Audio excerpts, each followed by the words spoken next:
Mbote, rendez-vous de Kinwe Bandi. Binonio Solakin Mbote. Nabraza Mbote, Libanda Mbote, Mbote. Et Yindi Mabe na Kinshasa. Donc, information, candidat. Tu voter nani, tu voter tu poser ma candidature d'abord. Tu voter pour Anini parce que va promettre biso ba idée à Sika. Mais tu neni ni marmoza solo toi lokuta. Pour deux fois déjà de voter député à niveau national. Nzimwaka. To moni ra o to moni. Siko ya to il nous a maramba solo to maramba lokuta. Yango maramba beta lelo. Mais to la paix sociale. Au même moment tout ça pour saler la élection, au même moment il faut tout vivre.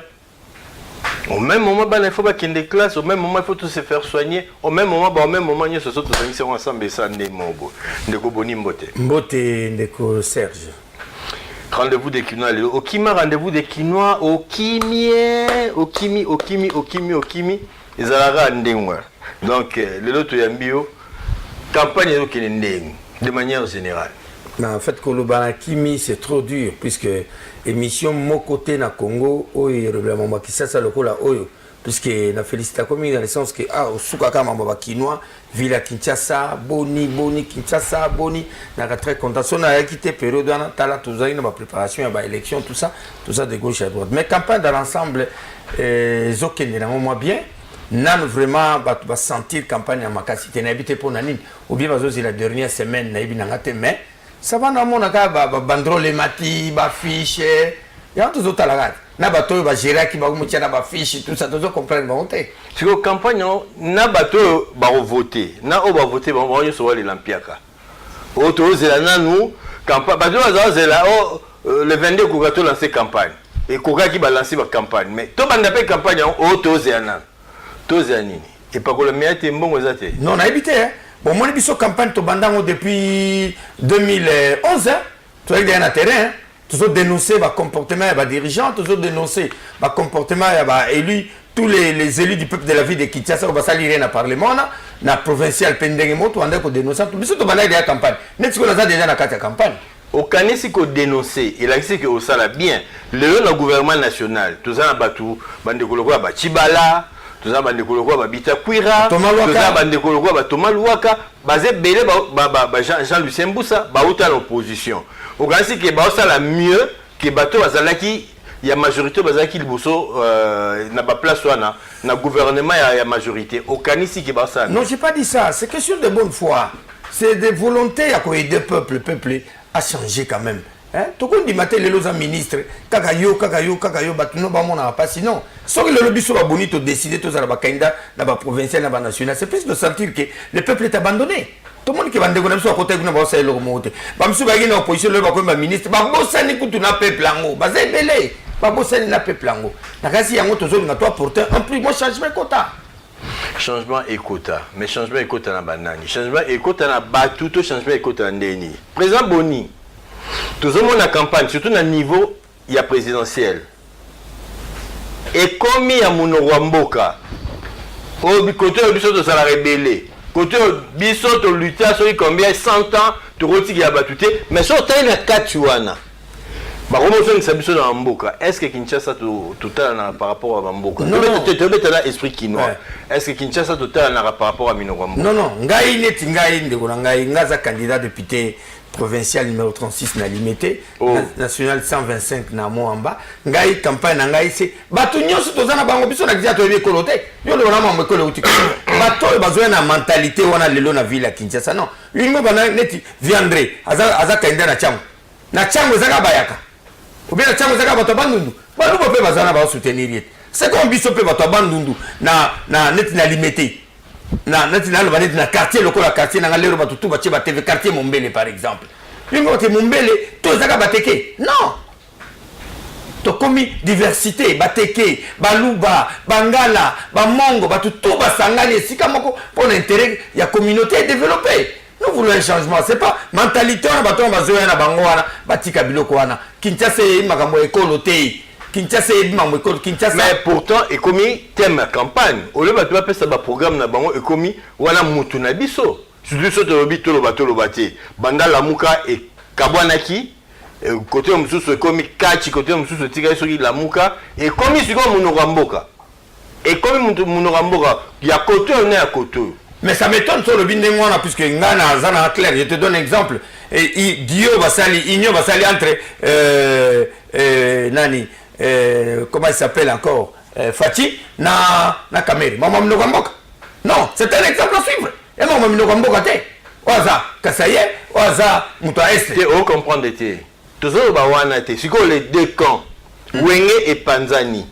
Argument na bango et anini lelo. Toi na Kinshasa tout ça assemblanté.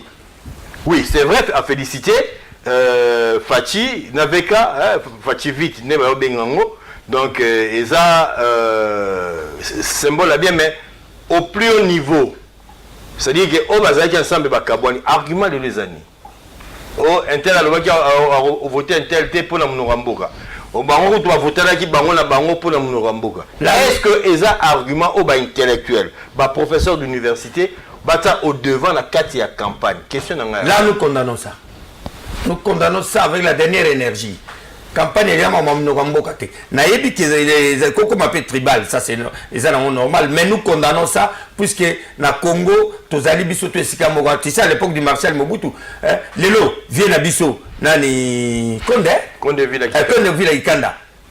Azam mere lui na Goma. Na Goma.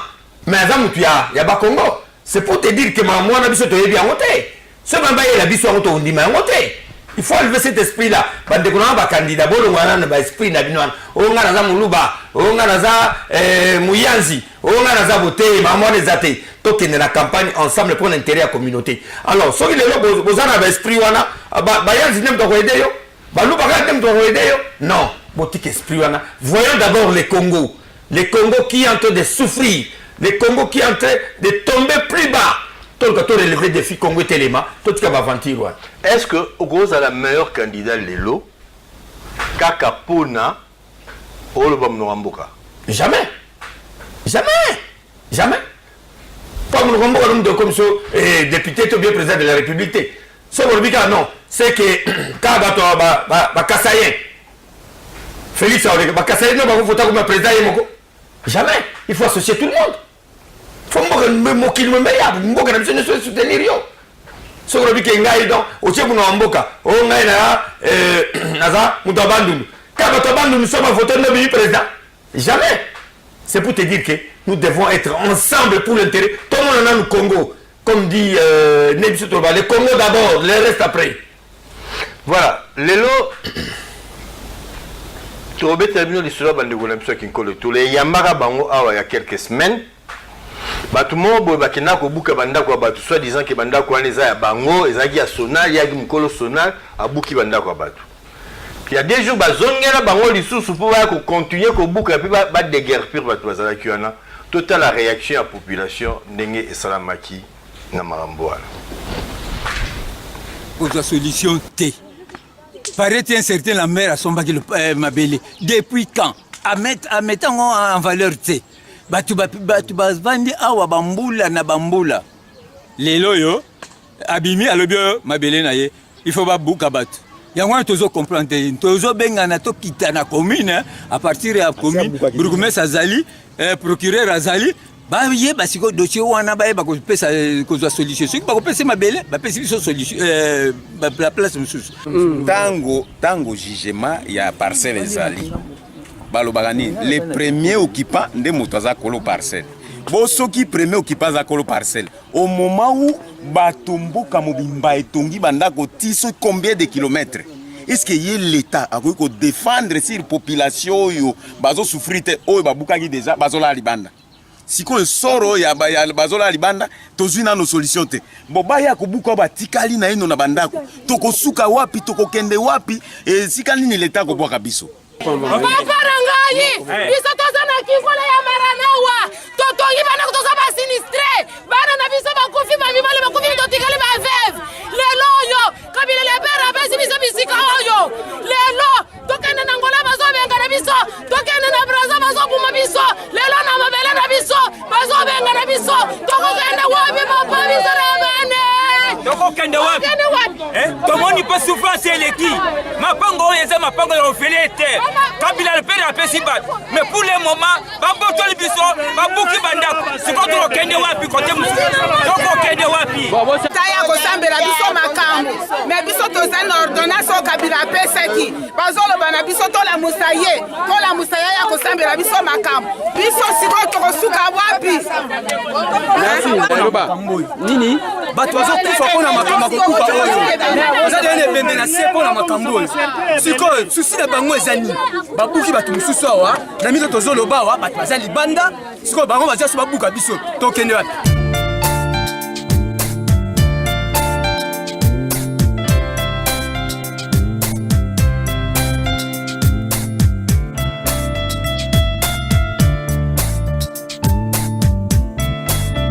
baza ko réclamer droit na bango po bakomi kobotola ba mabele koteka ba mabele na bango bandako na bango kobuka siko balela te po la nini makonzi siko batolo bato voter bango mais ko voter yango est-ce que bakoki pe ko bundela biso peuple to do bundela bango bako pe ko bundela biso te modelo bato bado kufa na ba émotion ala bado kufa na ba émotion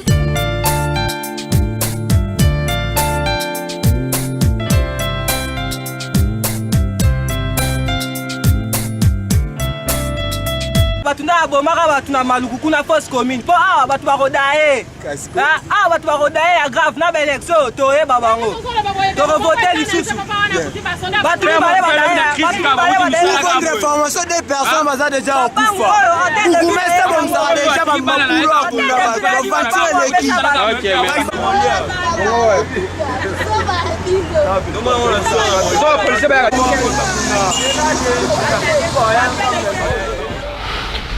ba distraction ya ba élection ya ba propagande ou même ba mot qui m'a mis sur le bien élection comme distraction comme G comme loisa les loza na ba kino ba mbola nyoso zo beta yo betela batu o ba la libanda po mutu mo ba décidaki azui ba policier na ba danki et ebuki banda kwa batu voilà la réalité auto vivre lelo ba loisir ba papa bonheur ba papa social na Kinshasa bon mon ante bozo mona na te ata ndambu mais t'as la réalité ya ngwana président Boni bana kini ya ngwana au moins que makamyo so to betu na par rapport à événement bimi na loisir et bimi jeu webi ke ndeko na ngeza pasi comment na comportement boy na mboko yo où est l'état za wapi comment un individu peut prendre des militaires avec le stade de démolition à l'insu autorité urbaine ça j'y paie tout sauf ça accepter ça. C'est pourquoi nous invitons les gouverneurs de la ville de Kinshasa. Monsieur André Kimbuta, vient de vous impliquer personnellement au combattre la citoyenne pour remettre votre droit à la bango. Mais tout ce qu'on comprendre était, Kinois, Kinois, la Libanda, na Nino, na Kana, na Nino, na Angola, Bengali Biso, na Brazza, Bengali Batu, après na mboka na biso, benga na Bakinois na mabele na bango. Toko ndima yango te. D'ailleurs, ngai moko lobby na okitana na citoyen. Et puis, na kusaka na mona kubenga gouverneur ici mambozo le cas. Monsieur le gouverneur, ça ne va pas comment peut. Les lots bato la libanda. Gouverneur Ayambi Batouana Lelo, malheureusement, bah, image est prêtée. Gouverneur Ayambi délégation Batouana, bah, informer la situation Oyo, et je les cas, à promettre Bango qui a Rokita samedi, et pas na Bango na Kinko, les pona à constater, et puis à avoir disposition au Sengeli. Monsieur le gouverneur, il faut frapper. Koye Bananou, qui est ce commandant qui a envoyé des militaires? Il y a eu des policiers, mais il y a aussi des FARDC. Mais quand on dit ça, armes, oh bah il y a qui on a quoi ça va tout oh ma belé na biso il faut bolongo. Ba FARDC, na bino ba policier. Boy ba ke mindu ki boza na ngwana, ezali impôt, ezali mboko na biso, mboko ba taxe, oh ba papa na bo bengai na ba mama, ba futa ka pa kwa l'état. Bo bengai ba bala libanda mbule likolo individu moko. Non, wala to kondima yango te. Il faut monsieur le gouverneur à s'impliquer ayeba qui est ce commandant ou atinda ki ba to place one et qui est l'auteur de cette affaire. Et moi je pense que Likambo, monsieur le gouverneur, n'est pas content de Moussid Mokonzi. Oh, quand on y a la aventure, on arrête qui yango. Bon, aventure, ils ont continué, il faut arrêter cette hémorragie, monsieur le gouverneur.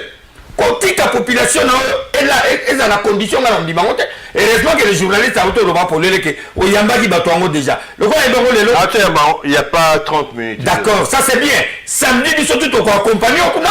Toi, qu'est-ce qui se passe? même c'est une vérité. Mais le problème à Makassi Ali, monsieur le gouverneur, il faut te dire qui est ce commandant qui a envoyé des militaires là-bas. Bino pe ba commandant soki ya FARDC on a beau exagérer. Quand tout ça la commandant moko ya la police, ya ville à Kinshasa Memba, c'est le général Kassongo qui est mis à la disposition du gouverneur. Mais c'est le gouverneur interpellé général Kassongo aya bisayo banani ba akende kuna. On ne peut pas accepter dans une ville comme ça pour la mouki d'atongo aussi tes ailes à biso. Vous voyez pas Nico Bouka sans même préavis. Pour la nuit on voit banane. Pourquoi est-ce qu'on va ranger ce pays dans le modèle voilà? C'est quand ils sont gangi boy allez bon baba. T'es na gangi t'es pas si. Bande Konanga bazomona pas si bande Konanga Kinshasa. Je peux pas accepter ça. Ngata ke leader d'opinion ville à Kinshasa. Na lobe à Bakinois. Mais le omoni bande Konanga bandi ko sala autodéfense par Omoro babimi national numéro 1 ba tumbi ba pneu ba bouleverser circulation c'est que bouleverser ordre public. Ba ngombo ba komi ko sala défense na bango. Ils se sont sentis abandonnés. Alors c'est pourquoi nous interpellons l'autorité urbaine. Il y a 5 appels d'urgence, gouvernement bien qui t'a samedi. Et c'est très important. À qui t'a la terre, mais moi je veux savoir qui est ce commandant qui a envoyé des militaires là-bas pour démolir. Oh. Monsieur le gouverneur, d'abord, arrêtez ce commandant-là. Quand il y a le commandant là, on peut s'instruction, on va checker quelque part, et puis on remettre bateau sur la place na bango. Et puis le commandant est responsable, il y a parce que Moutouana a lobby à un jugement. Si Touana Ezali créé par, c'est-à-dire attribué par ordonnance, il y a président, feu président Laurent Désiré Kabila, et puis Loti n'a arrêté un ministre. Il y a affaire foncière. Donc, et Salami n'a légalité nyoso. Il y a l'État va désaffecter un mot, et puis le ministre a arrêté pour na couper ça un mot battu. Donc, Mikanda Ezali. Qui est ce ministre? Je suis comme Mwinga à l'époque, ça doit être. Je n'ai pas. Je suis pas sûr, je ne vais pas m'avancer par rapport à non. Mais il y a le ministre Affaires foncières de l'époque. Moi, tout ça, donc 2001, je crois, 2001, je crois, que c'est lotissement et Salamay. Vu ce que le lotissement, monsieur le gouverneur, comme là, le problème. Les alliés, ministère concurrente. Ministre Affaires foncières, la ville à Kinshasa, Magloire Gabemba. Ouazola Nangana Minitoyo. Ministre des Affaires foncières nationales, qu'est-ce qui se passe dans ce site-là? Et puis, monsieur le gouverneur, vous devez, pardon André, vous devez frapper. Population n'est pas souffrir modèle Wanate, tant que vous êtes gouverneur de la ville à Kinshasa. Et puis, vous êtes Kinois le Kolabango. Tchaboulka, vient de Tchaboulke, ils ont des gonayo, ils ont bananayo, ils ont famille, ils ont des bananayo. Naïbi ko zaka na souci ya batu mingi veuillez vous impliquer ndeko sai mambo ya koko nyeli na ko sa bêtise na kingabwa ndeko arrêter hémorragie ya koko nyeli wana il faut maintenant arrêter cette hémorragie parce que qui bato c'est un banane ba kolo banane c'est un banane oh tu n'as pas question on a comprendre il y a la différence non tu n'as aucune mais papa journaliste non comme c'est un nani et ça va bien l'état c'est un nani pas bato ba kotikuna ba somba bato bakotikuna basombi na mbongo na bango ezateki bopesa bango fele mais ce que vous osala bango bopona nini bandeko nango bona na site kinkolo wana botia na se mobulu te le viendra ba kitakuna biso tu baboli to ya kuna total nanu toyeba nana za hotel ya makambo soko za komanda ki soki nani toko kipe ya komanda te za mutu oyo alobi ke za mabele na ye c'est ça le problème alors que mabele n'est déjà désaffecté et Pessamine n'a pas privé. Alors, mais déjà, ils ont désaffecté Pessamine n'a pas privé. Un individu comme ça, qui sort le matin, à Kazuba Soda, à Zuba Police. Mais les policiers, moi ça m'étonne. Général Kassongo, les policiers descendent là, passent à la démolition. Sur quelle base, vieux général, commandant Villa Kinshasa Zali? En l'euro, nos amis, sans aucun rare établi. Oh. Mais dis, comment vous dites que vous souffrir modèle? Non, il y a des gens général qui sont non, soit ma policier. Aujourd'hui, ma sonner la souciette, pardon. Aujourd'hui, ma sonner la souciette à mon bélé. Ok, au Kanisa Moutunayo et Nyongo. Général Kassongo, alors, général Kassongo, à Kagaba policier, on a Nyongo qui va gagner. Baye Bissaye, commandant ville, Moutaro Zabiso Kingandi. Alors, va faire l'essai. Baye Bissa gouverneur qui a envoyé les parts d'essai là-bas. On dit toujours l'état des droits de Konanga 16. Ça c'est trop exagéré. Les gens font n'importe quoi. Et puis le compte aux autres élection. Mboke Koufama toke na élection. Social les athées. Et le comment les athées pas toke na élection. Banyo ko la bata bisa utulibanda. que c'est cette population que vous avez mis dans la rue qui va voter demain. Moi, je pense que, monsieur le gouverneur, le moment est venu, il y a André Yomo qui t'a dans Wana. Nemo, si c'est Marambu, il y a Kokonyangi, mais si c'est mon bateau. Voilà, donc, il y a la réalité à Kinshasa. Dans une élection est nécessaire, mais entre-temps, il faut vivre, président Boni. Il faut vivre. Les autres, tout le monde a battu, ça va imiter ma malam. Les candidats, beaucoup de ça, pont. Bokomi ko kaba, bakomi ko longola même matiti, candidat a komo longola matiti. Kala wana na ba quartier na biso, ba papa social, ba milimo, ba papa milimo, ba papa bonheur, ba papa loboko pété, na habité so nini. Ba longola matiti te pona nini. Mais ba kabaka te pona nini. Justement. Expliquez na. Mais c'est très grave. Y'a pas na kisi ça to fongola misu. Ba to ba voiture filmer, ba longola ba filmer. Oh. Ba ko ba porte SMS ba fongola ba porte. Botala, voter est-il? Botala, nana zagina bino pendant législature Mombo. Bah devant faut qu'à moi. Bah députés nationaux nyosu ya ville à Kinshasa. Bah défendre la ville nélo comme côté. La ville a des problèmes pour la rétrocession.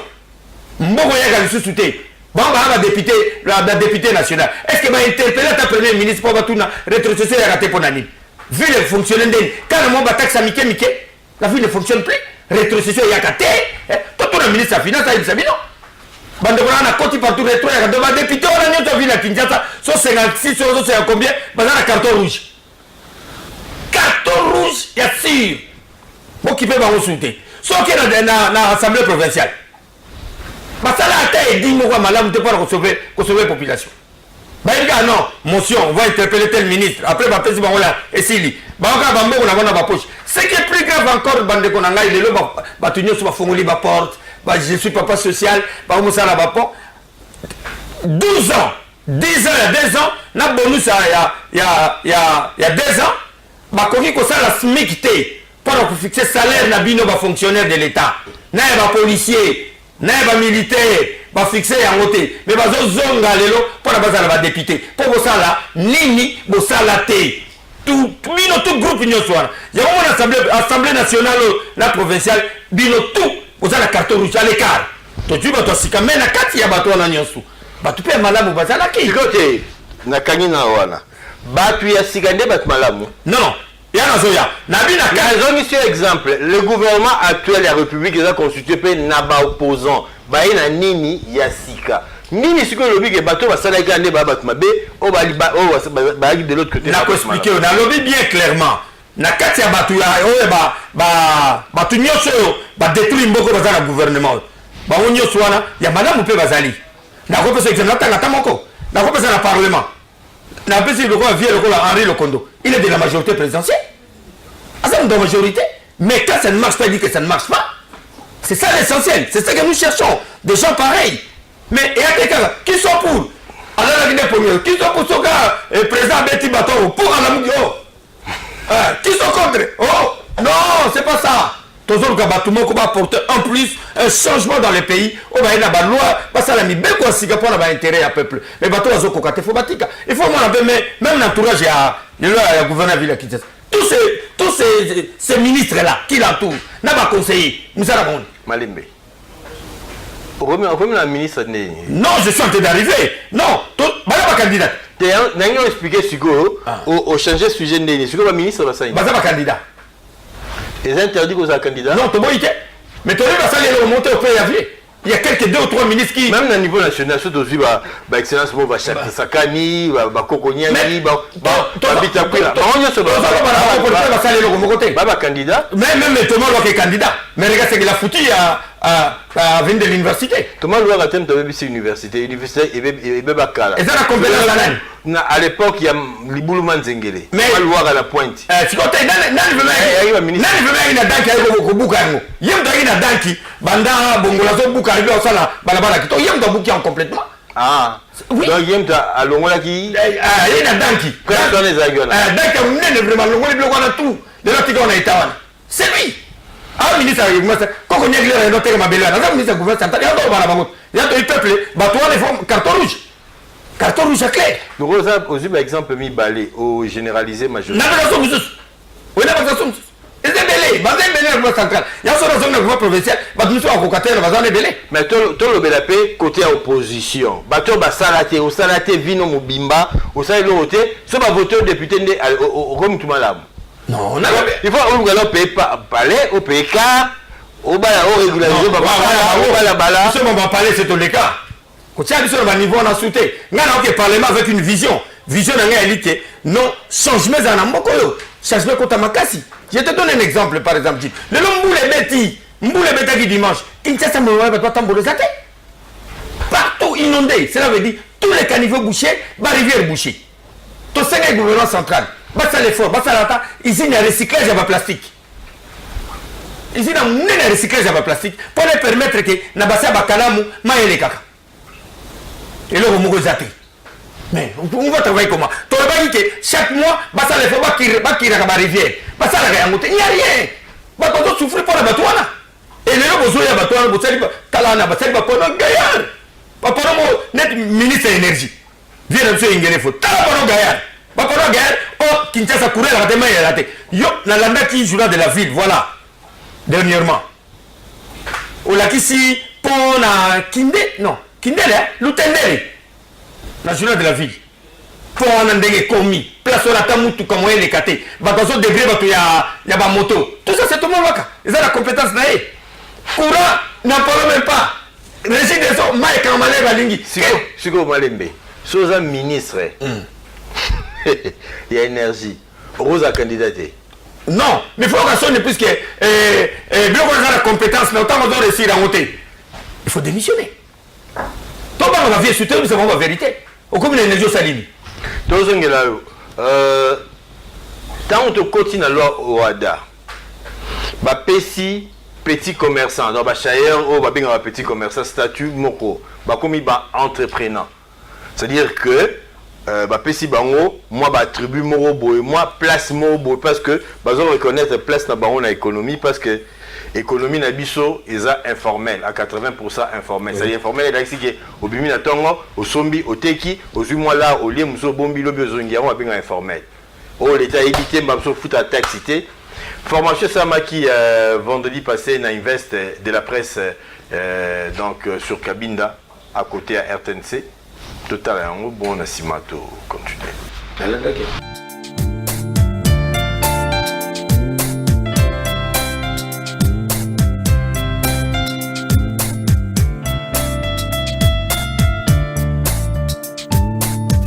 ezali esengeli tobandaki depuis 2009 kobanda batravolo tokomi pratiquement na suka malheureusement zuta molai tozolinga ke ville ya Kinshasa développement nango ezala assuré par bapetite et moyennes entreprises yango nde moto ezali base ya ville ya Kinshasa baactivité formelle na informelle yango nde tokomi na phase pratiquement ya suka oyo tozosala taxation unique et pour na makambo tel bataxe et puis tozotala makambo ya bapaiement par tranche oyo etelemaka baimpôt oyo baza souhaité totala mpe ndenge nini bakoki kopesa bango bavantage na niveau ya nini ya bacharge oyo ya énergétique na bango lokola SNEL na Régie des eaux yango wana avec essor tozotravaille sikoyo mpona kokende na niveau ya bato ya se bamama malewa bato batekaka mapa bani tout ça mpona koluka mpe koformalize bango kopermettre bango mpe baaccéder na financement na près ya babanke to formalize bango po ke bango mpe bakocroître mpe lobi bakokoka mpe koparticipe mpe na kati na budget ya l'état mpe kotonga ville ya Kinshasa. Voilà, OADA, to continue na OADA. Chayer a commis entrepreneur, c'est-à-dire que à la place moro ba récupérer ba PC place au lieu azara pas a commis acteur économique moko majeur où il faut appeler ça épée possibilité net ya aux crédit où l'état a garantir au tekara na habité ba gâteau mais rose appelle moi crédit mo augmenter ba gâteau noté ka makala rose moi crédit mo au collicien donc voilà. Mais ça c'est vraiment très important. Et ça va initiative, ça doit être toujours le ministre Matondo.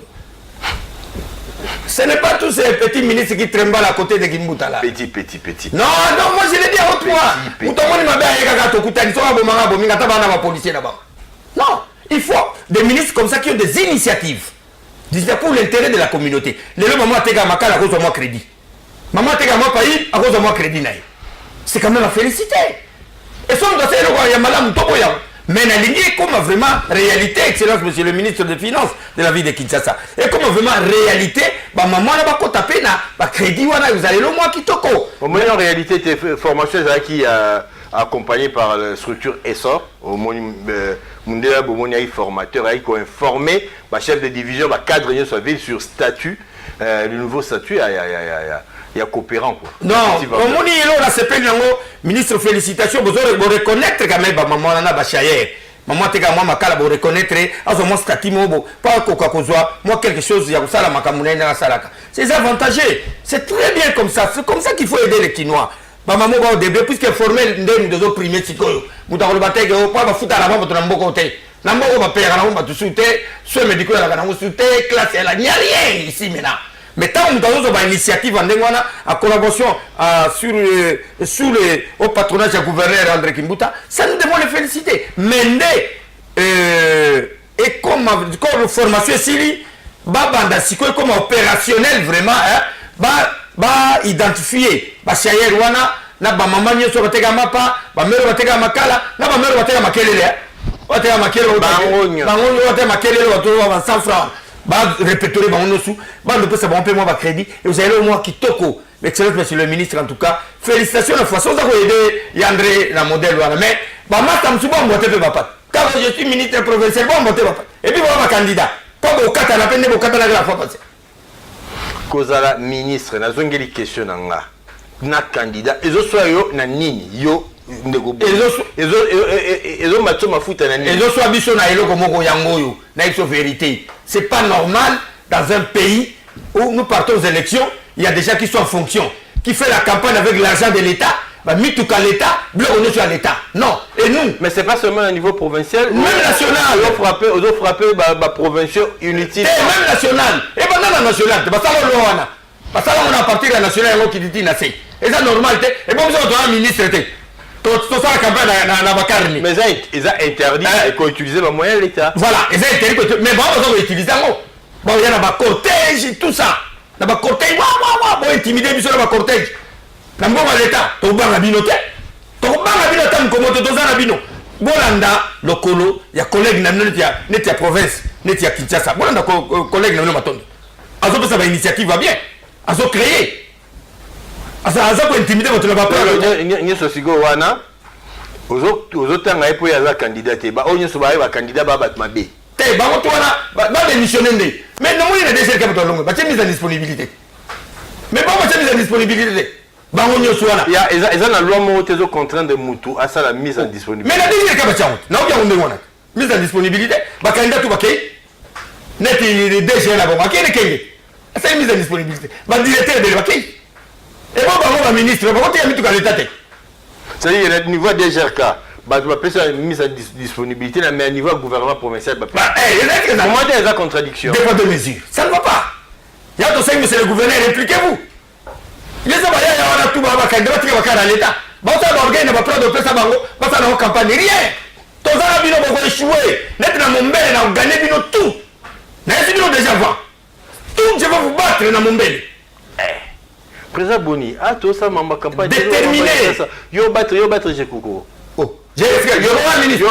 On battre V. Godard. Pourquoi on battre? Pour la unité, pour la battre. On battre le coulou. Non, on battre le coulou, c'est quoi? Il a détruit l'unité. N'a pas battre V. Godard, t'es connais. V. Godard a été ministre. Est-ce que t'es le ministre, t'es le candidat? On battre un coulou. Coulou, c'est coulou, d'abord, il a foutu, abomi l'unité complètement.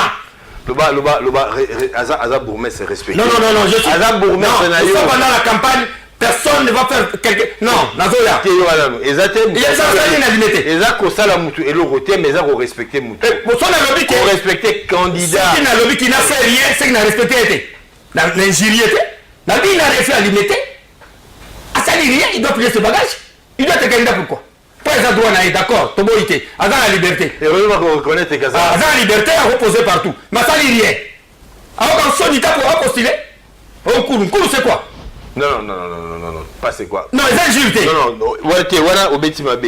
Douglas Koulou, bourgmestre et limité a mérité respect Nabiso. Voilà, monsieur le maire. Bonika Munga, leader d'opinion de la ville de Kinshasa, je mérite aussi du respect. Torotala yo, parce que mingi bamsou baloba ke biso to na boy, to robongisa to ganga to robeta, to mo pelote.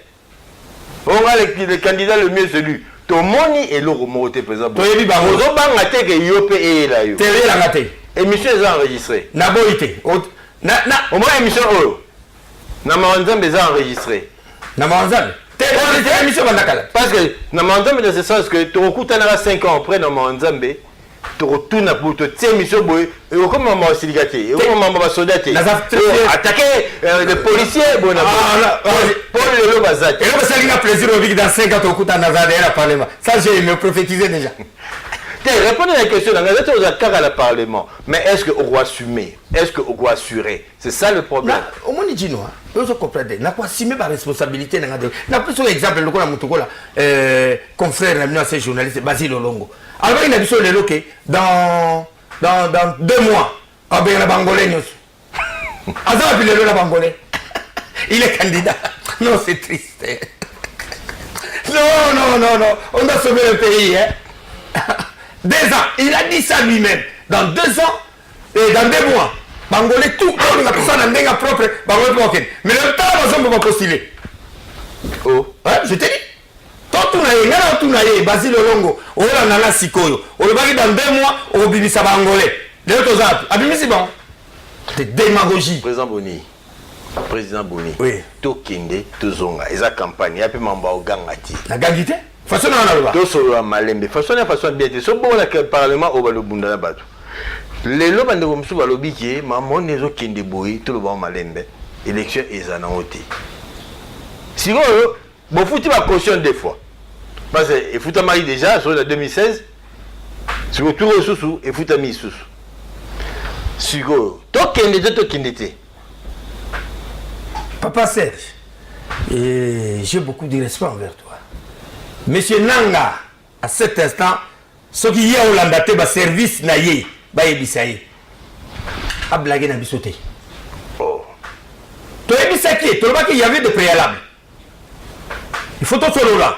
Il y a ceci, il y a des conditions, il a persisté. Le 23 décembre ou rien, jamais le peuple aux élections. À comment il est arrogant? Papa Nanga, le 23, ce que même vu son élection, qui va prendre la responsabilité de ce pays dans Moutouna. Pas Pas de menace. Non, il n'y a pas de menace. Non. Aux chefs d'état-major, il y a des commandant la ville. Non. Le gouverneur a vu le ministre intérieur. Monsieur le journaliste, permettez. Toloba qui vient à M. Nanga, qui avait Babalinga qui machine tête, Toloba consensus, Babalinga qui beauté, doublant, Banini, Nangadi, niet. A comme qui arrogant. Il s'est pris comme un évité de combattre. Mais Lelo, à mes collègues, élection est le 23. Il va prendre la responsabilité de ce pays entre ses mains. Et il va. Rêver, soit élection est qu'est-ce qui va se passer? Non, mais c'est terrible. Je t'informe déjà, j'ai dit ça à haute voix. Je mets les gens dans la rue. Dans cette ville, je mets les gens dans la rue. Yo. Ngai Boni, na biso tunaanza là. Obimisi tunaanza. Au lobby bayoki. Bayoki ngai, bakoyoka. Siko bayoka pona nini? Pesa na raison moko, pardon. Pesa na raison moko salaki, obimisi batu. Yo ACLC to UDPS to c'est la structure IDPS est parti, mouton na kanaye. Ngape na kana na batu so na ba bima, bakobia puisque bakino pe bakela ngai. Je suis leader d'opinion. Les Kinois en ont marre de la situation du pays. Les Kinois disent que trop c'est trop, nous devons aller aux élections, pas tout changer quand même à solo. Et vous, le nom d'un gars, les choses à faire. Toi, nous sommes tous là. Je l'ai dit à votre fois, Bakobima. Donc, il faut élection. Et ça là, le 23. Hier, on doit promettre les bisous. Moi, il m'a reçu. La délégation là. La Kégoïseke a dit non, le 23 ou rien. J'ai dit, à tel bisou, camion belé à Tchagana Anino. Devant le bureau, na boulevard. Tala ba camion belé. Oh, bah, camion yé. Bah, là, tu sais, bah, hélicoptère, bah, dans sa monter na l'aéroport. Le local va nous élection, ça, Tokoyoka na té. Moutako Ndimango Aza, té. Bon, na sepeli ningo lobi que élection ESA. Na limité, vous avez combien de sièges? 3 sièges. Na provincial. 3. Na national, na Funa, bon, na combien? Na Tegaza Funa. Na Mwamba, pardon, na Mwamba. 14. 14. Ba candidat boit combien? Ba candidat est la provinciale. 111. 111 pour 3 sièges. 3 sièges. Chico, expliquez ngai. Oyo a rejoité pour ba rechuer basé belé hein. Donc ba rechuer combien? Ba combien? 111. Donc ba rechuer donc plus de 100. Ba rechuer. Est-ce que le 108 oyo échec? Bakondima yango to bakokendele susu nanga ndenge olobi babimisi ba base na baona balabala babandanga mabanga. Tolo la vérité. Oui, toi d'accord, toi qui n'a pas élection. Si vous ceux qui 108 bozuité bolobani. Non, ceux bozuité. C'est la démocratie. On s'incline. Mais ceux qui ont zuité longola na nanga na groupe naïe. Là nous disons non. Si on a sali complot na batune, pas tia batune ba élection les ko ba nomaka batwa. To ko ndima yango te. Mais ceux qui normalement il y a autre sengi na ba candidat tout, bo tia ba témoin belé na ba bureau. Bo tia ba témoin na bino ti ba ça dépouillement manuel wana, le dépouillement manuel aussi là. Témoin na yo ayeli PV na yo. OK na wana nda ba yeli na bureau, ne ka na bureau de campagne na déjà na Mombele. Na tia ba témoin partout. Donc avant minuit, na ko ba derrière combien de voix na zui. Et bon yo ça la faut pas nanga, ça la faut pas longola ngai. On a un problème là. Mais c'est quoi question aux autres répondre non. La tournée pour le candidat président, député national, député provincial. Ceux qui vont zuiter, national, la présidentielle appelle ça qui 100 000. 100 000 les a c'est la démocratie. Ceux qui nous doivent 100 000 il y a offert aux zones qui s'attirent. C'est la démocratie. Ceux qui nous doivent zuiter. À mon équipe, l'ongole na cause na preuve, na PV. Mais quel sur la cour, sur une cour, la banque va sur cour constitutionnelle, sur cour nino. Alors, depuis qu'elle dépend de la on a comme député, une structure en beaucoup de banques toujours respectées, on te bien. Respectées, on te nini. Bonjour, ceux qui n'est cour constitutionnelle, tu en as pas. Cour wana ezonga cour moko sérieux ya solo. Tant que nous vu abimi député botiki abimi, va imposer binoté. Netinga le na robima va imposer binoté. Pas d'avis na robima. 36 na provincial na Rubima, 125 na Mwamba na Rubima. Président Boni. Oui. Ce qui mutu azuité, attitude nini il faut azanango. Aux qui ma question, je réponds non. Il y a un lobby qui est dans la démocratie. Oui, ceux qui mutu azuité, il doit s'incliner. Mais nous devons s'incliner quand on monique azanaba, soit azanaba PV naï. Soit azanaba PV non, on a la procédure. On a la procédure normale pour la protéger ma voix naïa. La qui la voix naïa ngo et ça ndengeni. Par contre réhabilité épée. Tout la procédure. Son net ngai tozi na ba ba mot d'ordre de zaté. Oh, mot d'ordre quoi namte, mot d'ordre quoi ceux qui de tout sentir que notre désordre réalité. Voilà aux huité. OK pe la procédure, o échoué. Mot d'ordre de zaté. Non, ceux qui na procédure na monde qui na zuité. Mot d'ordre ni na zongi nanga. La démocratie na zili. Parce que tout ça civil prochain comment la prochaine législature, députés provinciaux, priorité na bango il faut la nini. Priorité na bango est-il l'élo voter député provincial. Il y a pour le compte à commune il y a limité. Tobi netia. Priorité assemblée ya yote, il y a assemblée provinciale wana d'après eux il faut la nini. Netina limité par exemple. Première préoccupation dans la Makassi. Désenclavement à commune à limiter. Pas limité est enclavé. Mombele ni tete cette avenue et Kitabo. Mombele enclavé. Kingabo enclavé. Mososo enclavé. Désenclavement il y a commune à limiter. De deux, bakirage. Bakirage. Le social c'est la priorité d'abord. Priorité sociale. Mais le social est vague. Nangi tant aux autres social, toyeba social comment député au sein qui va s'occuper de la social. Et le Rwanda est clair. Si on a l'équipe net ngai boni na l'équipe député. Na roleka député à commune à limiter. Mission dans la liboso na exécutif provincial. Vous allez Rwanda, je vais peser de tout mon poids pour la parce que la tirage ya rivière. Ya ba rivière nyosu ya limite pas maison de la batu sous-souté. Bato mososo bazo dinda. Bato ya partout bazo dinda puisque tirage ya sous-souté. De deux désenclavement. Ya ba quartier. Avenir le quartier le cola Mombeli. Faut là tout ça les fonds gouvernement provincial et ça là avenir Ngalema. Oui bimiti na Kianza. tout ça l'effort basa la venir mombele ouais limite kuna na kinga moi même ba bongisa kulumba wana suma malamu ezala très bien et permettre bato ba lukaka bien ba na mososo et là à partir ya cardinal résidence à cardinal balabala moko leka wana on est qui kala tout ça na ba mike masamba ninga ba na oremi masala ka yangote mutu ke bando kota na tie bimi na deuxième rue tout des wana to sali mo effort ko désenclaver mo mais to continent quand on atra na TP to fongoli sous banzela côté ya donc derrière hôtel de la Funa mais na sima côté kuna to kire rivière to fongoli mo banzela côté kuna ba priorité ni to zana ngo yango voilà nyoso wana olobi peke pour travailler pour la sociale ndeni travail social les alindeni to ça l'effort d'abord social pour les réussir maka c'est le gouvernement central. Le gouvernement central doit faire tout et aider l'exécutif provincial pour la société. Cela veut dire quoi? La constitution est claire, par exemple, que ni petit commerce, ils allaient na nationaux. Il faut qu'ils t'atteignent assez. Mais au moins, les colocs, grossistes, le coloc, paix victoire, ils m'ont fait un détail. Ils ont pénalisé la population. Il faut qu'ils t'atteignent assez. Dedans, au moins, le classe, la constitution est claire. Classe, école primaire. C'est gratuit, la constitution na biso. C'est bandali koloti na c'est. Alors, tu repèses la poids na biso, mais bien comme on le dit dans la constitution, et dans la respecter dans l'exécutif provincial. Nous allons peser tout nos poids. Bah aider, et là, le ministre de la Finance m'a tombé autour de ça là. Tu appuyer, il y a un peu makasi, bah maman na biso va te ka ba mapa, ba nguba, ba ko taper na micro wana et permettre ba nguba fonctionner. Tu kotala mambuya ba soins médicaux. Parce que médicaux, centre de santé, et ça a créé, mais permettre. Et les gens qui ont fait dit on a vu la Kinshasa, nous avons une aspirine, à Koufi Serge, à quel hôpital pas en amont monté. Tout ça là que mutuelle de santé, il y a population et il y a ébélé permettre, bah toi dans les soins médicaux rapidement pour pas à l'aise. Président Boni, pour ceux qui ça, bah église, opération de charme na ba église. Ba église au monde na ba to ba église té, ba candidat nyoso, ba komika ba église. Donc tout ça au sein de l'église nous vous voter. Na éviter ba pasteur beaucoup moins ba candidat ba même l'église té, ba comment y a pour la campagne. Mais les lois y est no, ya ga l'église noté, les lois y 10 chaises. Au sali ba tout va voter. Et là au sali pasteur, ça les côté. Ce monde dit mais y a tant de candidats au lycée nano.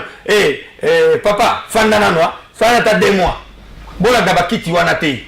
Bakiti wana ndio même beaucoup na situation to zanango o ba komo yela bino siko bakiti wana ba tricot ba $1000 ba pesa bino eza ya lukuta ba soko pe a pesa bino $1000 lera ke na parlement 5 ans abo pia akoya ne lisusu te sila niti sila niti ya pesa $1000 dans sombi ya ngosomba oza lelo ko lobate ba pasteur nyoso Kinshasa ba tu nyoso bazoke na ba église lelo ba ndoya ba église te lelo ba komo ya pona élection pour sanctionner bango.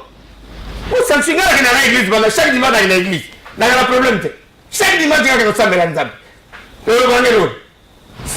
Président Boni, tu as commis une émission à Bissot. Mais tu es épuisé.